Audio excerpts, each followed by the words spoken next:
Chapter 17. Why fear should not be weaponized. Nothing in life is to be feared, it is only to be understood. Now is the time to understand more, so that we may fear less. Marie Curie. In the introduction I confessed my discovery that I was more frightened of authoritarianism than death, and more disturbed by manipulation than sickness. Has my fear helped or hindered me? For several weeks into lockdown in the spring of 2020, fear gave me a sick feeling of dread in my stomach a few seconds after I'd woken. Oh God, this is real, it's not just a bad dream. That can't have been a healthy way to start the day. Many studies have shown the link between psychological stress and the immune system. Fear also disconnected me from the usual pleasures of life and my senses were dulled. Even the spring blossoms smelt sad. I was not in control of these responses, fear took over. But fear also gave me new intellectual and creative direction. It's made me reconsider what I want from my government. Fear made me write a book. Fear, like hope, can be very motivating and is not inherently bad. It is an adaptive emotion that mobilizes our energy to respond to threat. The challenge is to identify when fear is being used deceptively or to manipulate, or is not well calibrated to the actual threat and overwhelms us. If we are nudged towards a greater good, we play no active role in deciding what good is. We have handed over the big decisions. We are like children being guided by adults who know best. If rule is by science, and we, the ignorant population, don't get to review the software code of the models behind our new commandments, it is akin to the peasantry enduring sermons in Latin before the first English translations of the Bible. The obvious argument in favor of fear is that the use of fear is acceptable if it works, if it kept us safe and if there is a net benefit for society. What did the government policies, lockdown, restrictions, a blitzkrieg of behavioral psychology, keep us safe from? Not unemployment, not other types of ill health, not death and certainly not fear. In fact, they couldn't keep us safe from COVID-19 either. Lockdowns don't work. Now these are strong words. You may splutter, but, and think my position is ludicrously counterintuitive. But many international studies now offer the empirical evidence that lockdowns failed to contain the virus, and at the same time they are a blunt tool which causes great harms. The efficacy of lockdowns is not central to the tenets of this book, but if you want more of my thinking on lockdowns you can read the Lockdowns Don't Work essay in Appendix 2. Now, back to fear and why it should be not weaponized. 1. Fear slows recovery. Fear is a disastrous way to do public health messaging, said Lucy Easthope, and goes against everything we know about how to do health risk communication. Working on CBRN threats, chemical, biological, radiological and nuclear weapons, taught me that weaponizing fear to get the response you want causes you insurmountable problems in long-term recovery. Health risk communication is a science, but most of that science has been ignored, not followed, during the COVID epidemic. Easthope told me, it's going to take a long time for us to come out of this, because the government deliberately exaggerated the risks of the disease. Fear will slow recovery. And then the next problem is that the government don't know what normal looks like. They are genuinely muddling through, but they don't know that recovery is when the birds are singing and children are playing in the playground, not mass testing and death dashboards. The humanistic recovery planner would say stop the dashboards. Stop. We don't do it for Clostridium difficile. It is obvious and intuitive that fear will inhibit our recovery. In fact, Easthope said it means recovery will be 1,000 times harder. But let's flesh out an example. As an MP told me, masks were introduced to give people confidence to go shopping. People were scared and the economy didn't bounce back hard enough after the first lockdown. Thus, masks were mandated. Introducing a measure without an exit strategy can create more problems. In this case, it is that we are still wearing masks. They have turned the UK population into walking billboards that announce we are in a deadly epidemic. Every time you go into a public space you are reminded by masks of the epidemic. And then the idea that they help, even if they do not, is reinforced. Did you survive your trip to the supermarket? Only because you were wearing a mask. Did you contract COVID on the tube? No, it must be the mask that saved you. The unintended consequence of the masks is that they keep the fear alive and modify our behavior, and this has proven useful as far as the behavioral scientists are concerned. As late as January 2021, David Halpern was referring to the useful signal masks give. Fear also slowed the reopening of schools, as Gavin Morgan, SPIB advisor, told me, because parents and teachers overestimated the dangers.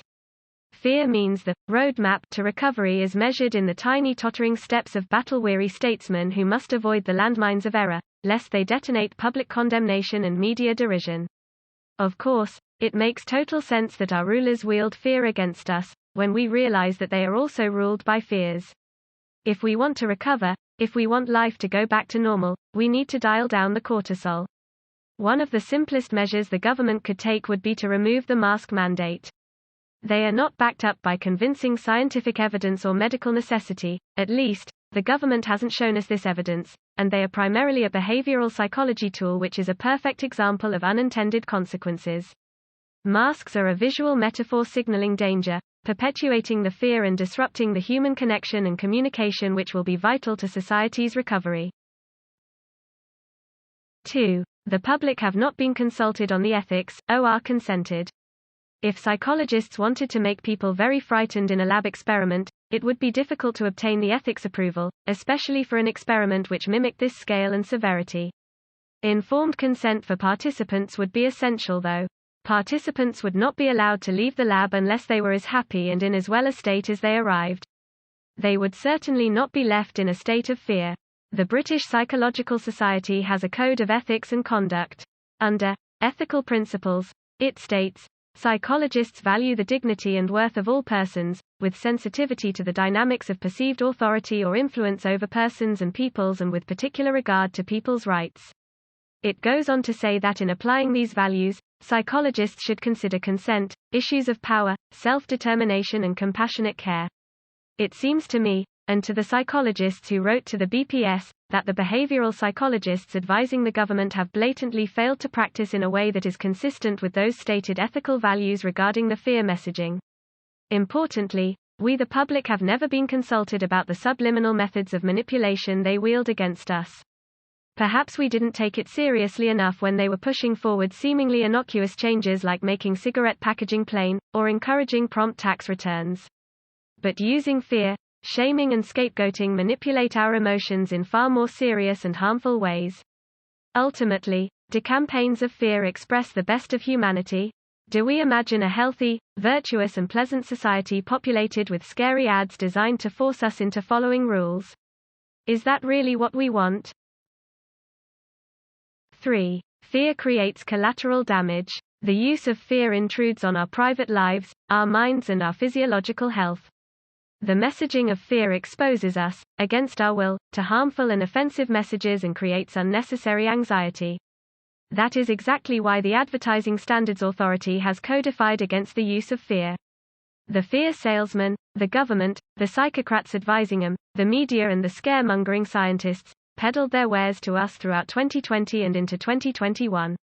There is no money-back guarantee, no refunds or exchanges, the sale is now complete. Was fear a bad purchase? Chapter 16, Terrifying Impacts, provided a brutal list of the impacts of the policy of fear and the social and economic restrictions that were enabled by the compliance that fear generated. The government has been remiss in not quantitatively analyzing the costs and benefits of its COVID policies, probably because the numbers will not look good. On the 22nd of March 2021, just one day before the anniversary of lockdown, Chris Whitty acknowledged in a press briefing that the government had known, right from the beginning, the lockdown was going to have really severe effects on many people's health. He added, "For many people, physical or mental well-being have been very badly affected by this. Ranging from increased levels of domestic abuse, loneliness, particularly in older people who felt very much isolated in their areas, physical health, people may be exercising less, greater amounts of alcohol consumption." He also said that coronavirus restrictions would affect livelihoods for years, with government able only to reduce and not eliminate those effects. At the worst end of the scale, there is concern that fear and isolation might have driven suicide attempts, but it is too early for the data. Humans are intensely social, and as Patrick Fagan observed in a comprehensive essay on fear, self-isolation and confinement at home can contribute to many psychopathological outcomes, such as fatigue, sleep disorders, cognitive impairment, delusions, anxiety, depression, hostility, loss of self-esteem, and lower well-being, as well as, ironically, a compromised immune system. One of the most distressing collateral damages is the mental health epidemic among children. Children as young as 8 are self-harming amid an unprecedented mental health crisis fueled by the stress of lockdown, said accident and emergency consultant, Dr. Dave Greenhorn. It is estimated that 1.5 million children and 8.5 million adults will need support for depression, anxiety, post-traumatic stress disorders and other mental health difficulties in the coming months and years, according to the Center for Mental Health. As their chief economist said, the numbers are stark. It is the personal stories which illuminate the crisis. Quantitative analysis for the policies is overdue, but the analysis must also be qualitative. We need to hear people's stories. This is why I interviewed a range of people whose lives were affected by the policies of fear. I followed up with a few of these interviewees, to see how they were feeling. I was pleased to hear that Susan, 15, felt much better and stopped self-harming once she was back at school. Jane had started taking antidepressants and felt better once she was back at work. Unfortunately, her husband had been diagnosed, very late due to healthcare delays, with a rare and difficult type of cancer. Mark was trying to challenge his agoraphobia by going shopping occasionally and this time felt the benefit of the return to the office. Jimmy, who tried to kill himself, is now, thankfully, coping with the support of his family. Sadly, Dave, the doctor, told me that the woman with children who suffered irreversible brain damage following a suicide attempt died soon after we had spoken. An onslaught of scaremongering is known to be a health risk. The report COVID-19 and the 24/7 news cycle, Does COVID-19 news exposure affect mental health? Found, unsurprisingly, that the 24/7 news cycle covering the virus may amplify perceived threats and have harmful effects on mental health. And in the US, the CDC, Centers for Disease Control and Prevention, suggests that after a disaster people take care of their emotional health by taking breaks from watching, reading, or listening to news stories. It can be upsetting to hear about the crisis and see images repeatedly. Try to do enjoyable activities and return to normal life as much as possible and check for updates between breaks. The links between fear and anxiety and health cannot always be proven to be causal, but there is obvious cause for concern and potential for fear messaging to reduce health and happiness. It serves us to remember the basic Hippocratic principle: first, do no harm. 4. Leaders build false moral authority and profit. Sometimes, those who rule do not have our best interests at heart. A little skepticism is healthy, even necessary. Of course, we won't solve this conundrum by saying we don't trust politicians and by retreating from political life. The opposite, we need to ask questions, even when we are being encouraged to fall into line. Norman Baker, former Liberal Democrat MP, wrote an article for the Daily Mail about the day that anthrax was deliberately released in a tunnel on the Northern Line by scientists from the UK government's Porton Down laboratory. As he explained, it was far from the only time they've used Britons as guinea pigs for experiments. These are the kinds of incidents in British history which would startle and horrify most people, who assume unethical experimentation is the preserve of the Nazis. We had a conversation about the COVID crisis. He emphasized that, even in a democracy, we should never assume the government of the day is right or even well-intentioned. That's not how a democracy works. Even now, at a time of a public health crisis, it is our duty to question. That doesn't mean to assume the government is lying. We know enough to ask whether governments are acting in your best interests or theirs. People have a very low opinion of politicians, and recent reasons have included the Iraq War and the expenses scandal. But, for some reason, they believe the government unwaveringly about an issue of their security, such as an epidemic. So, did he think the public ought not to believe the government about the epidemic? They've made all sorts of errors, he said, but, worse, we know they have behaved in ways which are inappropriate, such as giving contracts out to their mates and to Tory donors. There's no doubt in my mind we've wasted money on mates to the government. As I said in Chapter 14, Cults, Conspiracy and Psychic Epidemics, we must be aware that disaster capitalism, a complex series of networks and influence employed by private companies and governments that allows them to profit from disasters, happens during shock and fear. Governments create fear, then cultivate and exploit it. We won't understand the convergent agendas, the lean to authoritarianism, or how chaos translated to cash until later, and certainly not until we can assess rationally. To think rationally we need to be less frightened. I put this to Baker and he concurred. saying that he believed people had suspended their analytic powers because they are worried about dying, and felt powerless. It is at this point more than ever he believes people need to ask the difficult questions. 5. The use of fear is anti-democratic. The use of fear is anti-democratic, sociologist Dr. Ashley Frawley told me. There is a lack of belief in the human subject, a subject that is seen as animalistic, incapable of understanding risk, and weak. The behavioral psychologists saw people's proportionate responses to risk as a problem that needed to be overcome. The use of fear assumes you could never deal with this epidemic by using democratic means. And then it becomes a self-fulfilling prophecy, because fear affects our ability to assess risk. The weaponization of fear is a particularly destabilizing tactic in the behavioral psychology toolbox because it clouds our judgment, which in turn increases reliance on government, which then creates more fear, which paralyzes us further, creating a self-perpetuating doom loop. William Sargant said that successful brainwashing demands the rousing of strong emotions. Your pliability is exaggerated by your fears. Governments understand that fear is an unarguable fact of human psychology. History shows us that they will leverage fear, supposedly in our interests, for our own good, at the same time as advancing other interests which might not suit us so well. A government that nudges does not trust the people. A government that nudges has given up on debate and transparency and opted for covert manipulation. That is something to be wary of, if not frightened. During the COVID epidemic, the UK government threatened us with longer lockdowns or tougher restrictions if we misbehaved, and rewards such as the return of the rule of 6 or garden meetings were dangled in front of us if all went well. The relationship between government and citizen was reminiscent of a strict parent and child relationship, with alternating use of the naughty step and then offering sweets for good behavior. Citizens were not treated like adults. We were told frightening, bedtime stories, every day via the news and Downing Street briefings to ensure compliance with a set of ever-changing and sometimes bizarre rules. There is something intrinsically infantilizing about nudge. The behavioral scientists sometimes let the paternalism show through the chinks with their references to locking up the biscuit tin, or comparing us to children who don't need to be asked if we want to learn to read, as though whatever they plan for us is exactly the same as reading. Claire Fox, director of the Academy of Ideas, has crossed swords with the behavioral psychologists in the past and is also concerned about the impact on democracy. Libertarians have argued in favor of nudge because it avoids state regulation and rules and outright coercion. Instead, nudge theories are used to get the outcomes the government wants, she said. It's not a surprise that this government consider themselves to be libertarians and use nudge. And then the political left likes nudge because the left has also lost faith in ordinary people's decisions. Nudge is worse than the nanny state. The nanny state tells you what it is doing, you can push back against it.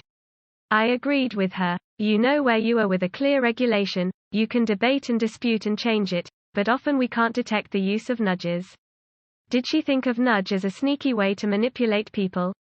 Yes. You should be free to make decisions about your lifestyle regardless of the outcome. A scientist can tell you not to smoke because it is a killer. That is the right thing to do. They should tell you that and then walk away. You decide whether to smoke or not. But today's public health scientists have decided how the model citizen lives and, for them, the model citizen is not drinking excessively or eating the wrong food or smoking or all kinds of things. But who agrees that that is the best way to live? The good life is disputed all the time. It is humanity's struggle to discover the good life. In Propaganda, Edward Bernays said, the systematic study of mass psychology revealed the potentialities of invisible government of society by manipulation. The group has mental characteristics distinct from those of the individual, and is motivated by impulses and emotions which cannot be explained on the basis of what we know of individual psychology. So the question naturally arose, if we understand the mechanism and motives of the group mind, is it not possible to control and regiment the masses according to our will without their knowing it? His work built on Freud's belief that there is a divorce between a person's conscious thoughts and their suppressed feelings. According to Bernays, it is this which makes human beings manipulable. Governments can therefore design propaganda or psychological operations that go beneath the conscious and rational mind of the individual, targeting suppressed emotions and desires. Instead, making it possible to manipulate people without them being aware of the underlying motivations. The suppressed fear of death is supremely powerful, combined with the rationally imposed ideas of solidarity and conformity and protecting others. The unconscious mind is manipulable using the most morally virtuous rational reasons, rendering people pliable. And thus, 3 weeks to flatten the curve morphed into living under a year of emergency laws, to hundreds of statutory instruments passed by ministerial diktat, to the proposal of a potential new medical digital ID. If you believe in democracy, you must be suspicious of the use of psychology to manipulate you against your will. Nudge is anti-democratic. The use of fear is a sinister form of control.